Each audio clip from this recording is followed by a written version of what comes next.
नाज़रीन, लखी गुलाम शाह में कराची में मुख्तियार कार के क़त्ल ख़िलाफ़ रेवेन्यू अमलदार पारां एहतजाजी मुज़ाहिरो कयो वियो। वधीक तफ़सील ॿुधाए रहियो आहे धरती टीवी जो रिपोर्टर गोगी राम।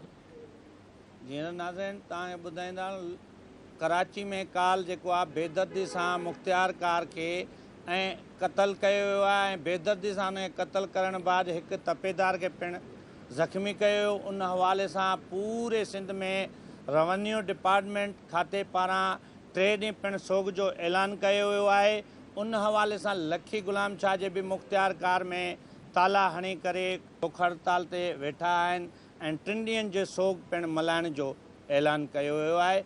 उन हवाले सां वेठल भुख हड़ताल कैंप ते जेके मौजूदु आहिनि तपेदार अॻवान, उन्हनि खां पुछंदासीं त इन बाबति उन्हनि जो वधीक छा पैगाम आहे। चांडियो साहब खे शहीद कयो वियो बेदर्दीअ सां ऐं उन सां गॾोगॾु असांजो हिकु तपेदार भाउ बि ज़ख़्मी थी पियो आहे। इन सिलसिले में मां इहो चवंदुमि त गवर्नमेंट खे प्रिवेंटिव मेजर्स वठणु घुरिजनि ऐं कातिलनि ताईं पहुचणु घुरिजनि, उनखे कैफ़रे किरदार ताईं पहुचायो वञे। इंतिहाई ॾुखाइतो वाक़ियो पेश आयो आहे।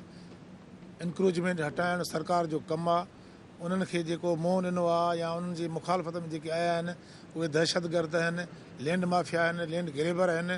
उन्हनि असांजो मुख्तियार कार एजाज़ चांडियो साहब खे शहीद कयो आहे, जंहिंजी असां सख़्तु लफ़्ज़नि में मज़मत कयूं था। ऐं असांजी हड़ताल ख़ाली लखी तालुके में कोन्हे, शिकारपुर ज़िले जे चइनी तालुकनि में हड़ताल आहे। हीअ त हाणे हिकिड़ो कोर्ट जो मैटर हो जंहिंमें माना कोर्ट खे प्रोटोकॉल ॾियणो हुयो। कोर्ट बि जेको आहे सो पुलिस जी मदद वरिती, पर उहा ॾिठी वई त पुलिस वारा हितां भॼी हलिया विया, जंहिंजे करे इहो वाक़ियो पेश आहे। जे अगरि पुलिस वारा प्रोटोकॉल ॾियनि हा, उन सां गॾु बीठा हुजनि शायदि एॾो वॾो सान्यो न थिए हा।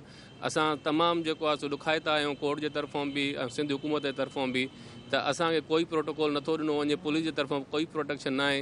हेॾो वॾो वाक़ियो जेको सुप्रीम कोर्ट जो मैटर हुयो जंहिंमें बि पुलिस मदद कोन कई, त अवाम खे कहिड़ो रिलीफ मिली सघंदो। माण्हुनि जीअं त असांजो मुख्तियार कार एजाज़ अहमद साहब हुकूमत जी पाबंदी कंदे पंहिंजी ड्यूटी ते वियो ऐं जेको हीउ दहशतगर्दी वाक़ियो पेश आयो आहे, असां हिन जी सख़्तु लफ़्ज़नि में मज़म्मत कयूं था। तमामु ॾुखाईंदड़ वाक़ियो आहे, जेतिरी मज़म्मत कजे तमामु घटि आहे।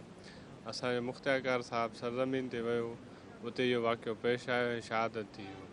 असां हुकूमत सिंध खां इहो मुतालबो कयूं था त मुख्तियार कार एजाज़ चांडियो साहब जा कातिल फिलफोर गिरफ़्तार करे उन्हनि खे सज़ा ॾिनी वञे। दहशतगर्द आहिनि जेके उन जा कातिल आहिनि, उन्हनि खे बिलफोर जल्द खां जल्द गिरफ़्तार करे कानून जे कटहरे में आने उनखे इबरतनाक सज़ा ॾिनी वञे।